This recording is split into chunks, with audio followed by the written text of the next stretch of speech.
नमस्कार मित्रों, आप सभी का स्वागत है हमारे आज के सेशन में। आशा करते हैं कि आप सभी स्वस्थ होंगे। आज का जो हमारा सेशन है उसमें हम बात करेंगे कि माइक्रो फाइनेंस जो होता है उसका क्या रोल है पॉवर्टी को रिड्यूस करने में और विमेन एम्पावरमेंट में। माइक्रो फाइनेंस के बारे में हमने पहले भी डिस्कस कर चुके हैं। तो हमने देखा था पहले कि माइक्रो फाइनेंस का ओरिजिन कैसे हुआ और किस तरह से इसको डेवलप हुआ है ये ओवर द ईयर्स। और अगर अभी हम माइक्रो फाइनेंस की बात करें तो साउथ इंडिया में सेल्फ हेल्प ग्रुप्स की मदद से, सेल्फ हेल्प ग्रुप्स के थ्रू माइक्रो फाइनेंस की जो डेंसिटी है वो काफ़ी ज़्यादा इंक्रीज हुई है। सो एक जो धारणा होती थी कि जो पुअर पीपल हैं, जो पुअर हैं जिसके पास ज़्यादा कैपिटल नहीं है तो वो बैंकेबल नहीं है। तो ऐसा माना जाता था कि दे आर नॉट बैंकेबल। इस धारणा को पूरी तरह से खारिज कर दिया किसने? हमारे माइक्रो फाइनेंस ने। माइक्रो फाइनेंस की हेल्प से हम बोल सकते हैं कि now poor are also bankable. और ऐसा मानते थे कि पुअर पीपल सेविंग्स नहीं कर सकते, पर ये पूरी धारणा जो है हमारी पूरी तरह से माइक्रो फाइनेंस ने चेंज कर दिया। तो देखते हैं कि पॉवर्टी रिडक्शन और वुमेन एम्पावरमेंट होता क्या है एग्जैक्टली और उसका फिर हम बात करेंगे कि किस तरह से माइक्रो फाइनेंस क्या रोल प्ले करता है। तो चलिए आइए देखते हैं पॉवर्टी का मतलब क्या होता है। पॉवर्टी का मतलब होता है कि जो इनकम है वो इनकम इनएडिक्वेट है, पूरी नहीं पड़ती। तो अगर इनकम इनएडिक्वेट होती है तो हम बोलते हैं कि पॉवर्टी फेस कर रहे हैं, लाइक लैक ऑफ मनी हो। अगर कोई बेसिक नीड्स जो हैं वो फुलफिल नहीं कर पा रहे हैं लोग। पॉवर्टी को हम 5 क्लस्टर्स में देख सकते हैं। पहला तो हम बोल सकते हैं कि असेट नहीं है। Assets, there is lack of assets, there is lack of resources, physically weak है। फिजिकल वीकनेस अगर है और एसेट्स नहीं है तो हम बोल सकते हैं कि पॉवर्टी है। और इसकी वजह से जो कुछ सेक्शंस ऑफ सोसाइटी होते हैं वो क्या हो जाते हैं, वो आइसोलेट हो जाते हैं। अगर आइसोलेटेड रह रहा है कोई फिजिकल वीकनेस या एसेट की ना होने की वजह से, और इन सब चीज़ों की वजह से क्या होता है कि वल्नरेबिलिटी बढ़ती है। तो हाई डिग्री ऑफ वल्नरेबिलिटी है अगर लोगों में, और पावरलेस हैं वो। उनके उसी के साथ साथ अगर अपॉर्चुनिटीज़ को वो पूरी तरह अवेल नहीं कर पा रहे हैं, वल्नरेबल है टू नेचुरल डिज़ास्टर्स, तो हम बोल सकते हैं कि उनके पास रिसोर्सेज नहीं है, नॉलेज नहीं है, लैक ऑफ राइट्स है। तो ये सारे डायमेंशंस हमारे क्या हो जाते हैं पॉवर्टी के।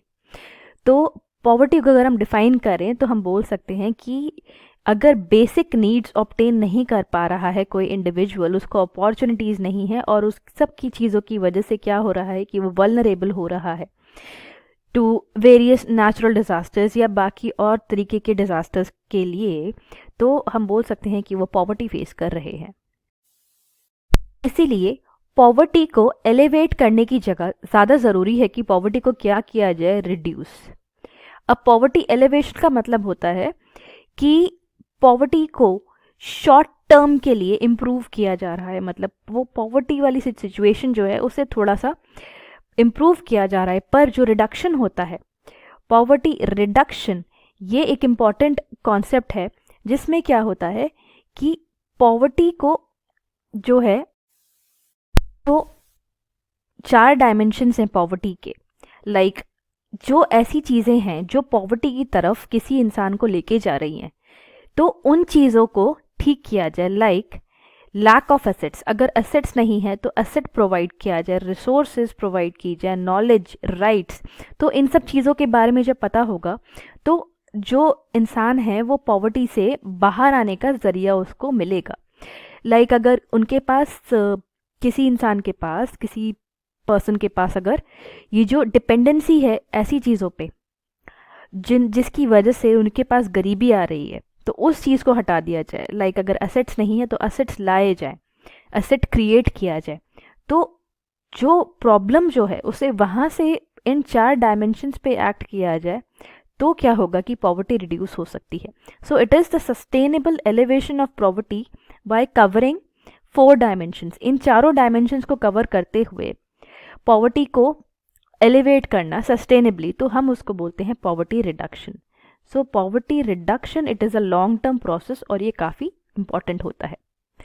नेक्स्ट अगर हम बात करते हैं विमेन एम्पावरमेंट की, तो विमेन एम्पावरमेंट को हम किस तरह से समझ सकते हैं कि विमेन एम्पावरमेंट का मतलब होता है कि जो महिलाएं हैं उनका उनकी ज़िंदगी पर कंट्रोल आ जाए, like taking control of their own lifes. तो लिंडा और जॉनसन की एक डेफिनेशन है एम्पावरमेंट की, जिसमें वो बोलते हैं कि एम्पावरमेंट क्या होता है, it is a continuous process जहाँ पे जिन लोगों के पास पावर नहीं है, who are the powerless people, वो कॉन्शियस होते हैं अपनी सिचुएशन के बारे में कि ओके हमारे पास पावर नहीं है, और इसीलिए वो ऑर्गेनाइज करते हैं ताकि वो इम्प्रूव कर सकें और उनको अपॉर्चुनिटीज़ का एक्सेस मिल सके, जहाँ पे women can control their lives, अपनी लाइफ को खुद कंट्रोल कर सकें, set their own agenda, gain skills, solve problems and develop self reliance. तो आत्मनिर्भर होने की एक प्रक्रिया है जो एक कंटिन्यूस प्रोसेस है, ताकि पावरलेस पीपल अपने आप को पावरफुल या स्ट्रेंथन करने की कोशिश करें और कर पाएं। So that is actually women empowerment. होता क्या है कि मेल और फीमेल हर जेंडर की जो रिक्वायरमेंट्स होती हैं वो अलग होती हैं। सो उस तरह से विमेन एम्पावरमेंट एक बहुत अलग तरीके की प्रक्रिया हो जाती है जिसको करना काफ़ी ज़रूरी है। करके देखते हैं कि किस तरह से माइक्रो फाइनेंस ने हेल्प किया है पुअर को ताकि वो डेवलप कर सके। सो माइक्रो फाइनेंस का पोटेंशियल क्या है, तो जैसे कि हमने भी पहले बात की थी कि पुअर पीपल को माना जाता था कि दे आर नॉट बैंकेबल, तो माइक्रो फाइनेंस ने ये धारणा हटाई और ये बताया कि poor people are also bankable, वो भी सेव कर सकते हैं। सो ये चीज़ कैसे पॉसिबल हुई कि माइक्रो फाइनेंस ने क्या किया, एक ऐसे पुअर पीपल के सेक्शन को टारगेट किया, लाइक जिन लोगों के जो कैरेक्टरिस्टिक्स है वो सिमिलर है, लाइक उनकी सेविंग्स, लाइक उनकी जो सेविंग कैपेसिटी है या क्रेडिट नीड्स हैं, वो जिन लोगों की सिमिलर है, तो वो लोग छोटे छोटे उस तरीके अपने एक जैसे सिमिलर टाइप के ग्रुप बनेंगे, तो उससे क्या होता है कि काफ़ी सक्सेस रहता है। सो हम सक्सेस होने के चांसेस बढ़ जाते हैं। तो माइक्रो फाइनेंस ने सबसे पहले क्या किया कि जो भी ग्रुप्स थे वो काफ़ी स्मॉल थे और होमोजीनियस थे, कि सेम टाइप के लोगों के ग्रुप्स थे, तो उससे क्या होता है कि सक्सेस बढ़ जाता है। दूसरा अगर हम बात करें कि माइक्रो फाइनेंस जो प्रोग्राम्स हैं उन्होंने सेविंग्स को बढ़ाया, सो सेविंग्स होने लगी। सेविंग्स जैसे अगर हम बात करें 1980s था जाता था कि जो पुअर है दे कैन नॉट सेव, तो ये वाली धारणा चलती रहती थी, ऐसा अज्यूम किया जाता था।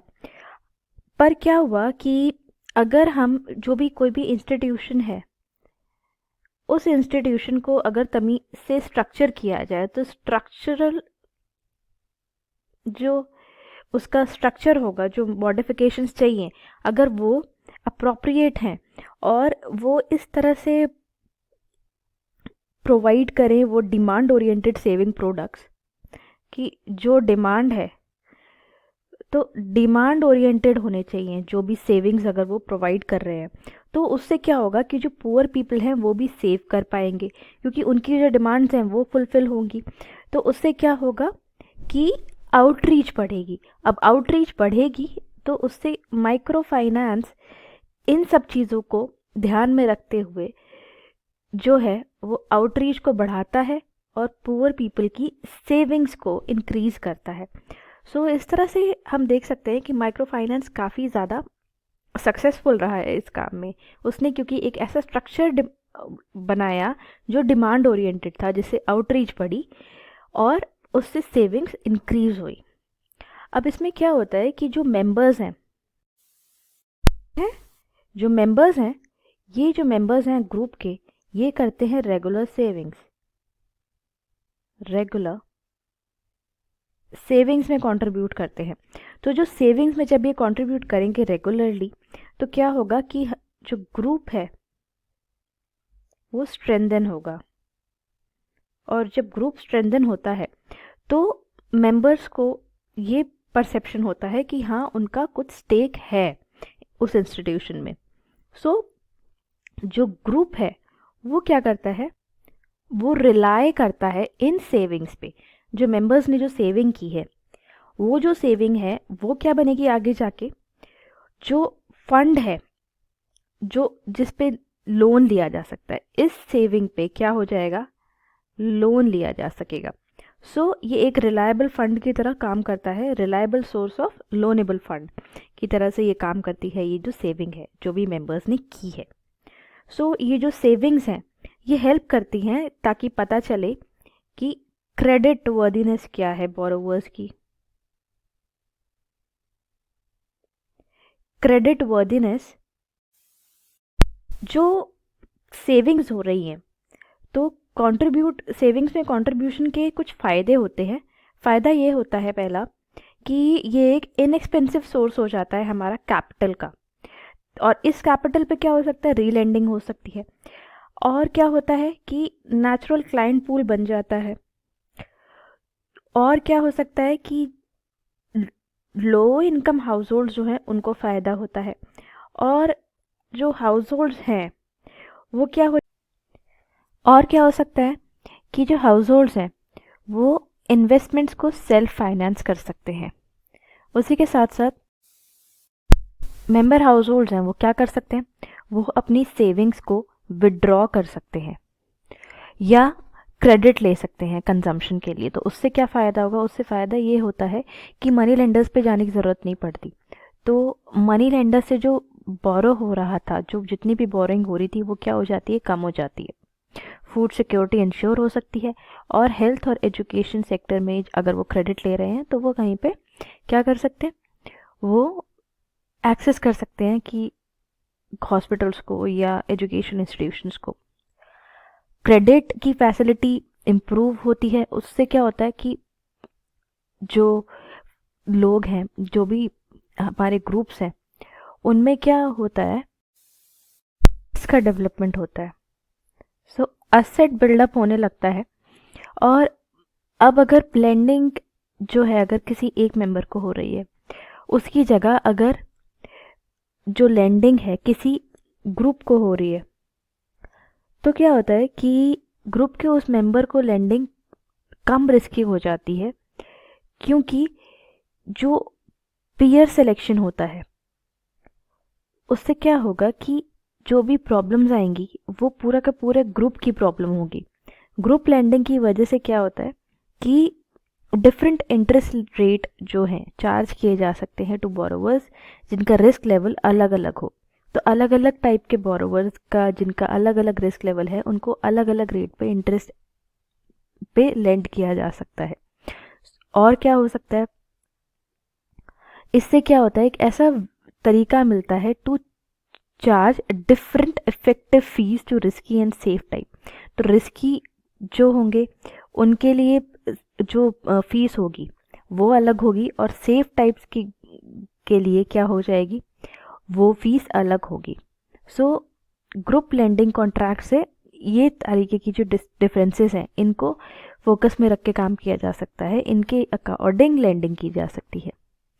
और क्या हो सकता है कि जो क्रेडिट है वो क्या करता है कि इनकम जनरेशन एक्टिविटीज़ को प्रमोट करता है। तो जो इनकम जनरेशन एक्टिविटीज़ हैं वो बढ़ती हैं, जिसकी वजह से क्या होता है, हमारा पॉवर्टी रिड्यूस हो सकता है। क्रेडिट जो है पुअर हाउस होल्ड्स को देना ईजी हो जाता है, कम रिस्की हो जाता है, क्योंकि पीयर मॉनिटरिंग होती है। बोरोवर्स की जो एबिलिटी है ताकि वो एनफोर्स कर सकते हैं कॉन्ट्रैक्ट्स एक दूसरे के साथ, और डिसाइड कर सकते हैं कि किस तरीके की एक्टिविटीज़ वो करना चाहते हैं। तो इस तरह से बोरोवर्स जो हैं उनके पास वो इतने एबल बन पाते हैं कि वो कॉन्ट्रैक्ट कर सके।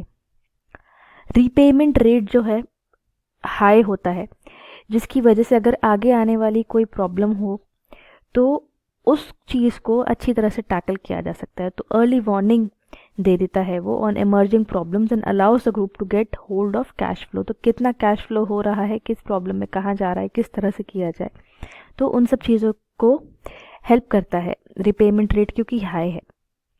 तो जो इनकम जनरेशन एक्टिविटीज़ हैं उसकी वजह से क्या होता है कि जो विमेन है उनको इनकम मिलती है, उनको एक्सेस होता है किस चीज़ का, इनकम का। डिसीजन मेकिंग उनकी एनहांस होती है ऑन हेल्थ, एजुकेशन, कंजम्पशन। और इसकी वजह से क्या होता है कि जब विमेन एक्टिवली पार्टिसिपेट करेंगी तो उनका पार्टिसिपेशन बढ़ेगा। तो पार्टिसिपेशन बढ़ेगा तो सोशल, पॉलिटिकल और इकोनॉमिक इश्यूज में वो एक्टिव रोल प्ले कर सकती हैं।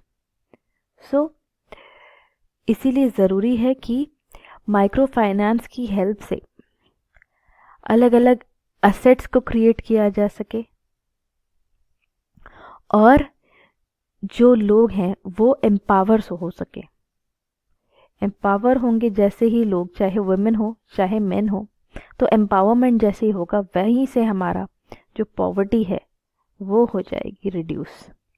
उसका पॉवर्टी के रिडक्शन का जो पाथवे है वो ओपन हो जाएगा। तो पॉवर्टी रिडक्शन इम्पॉर्टेंट हो जाता है।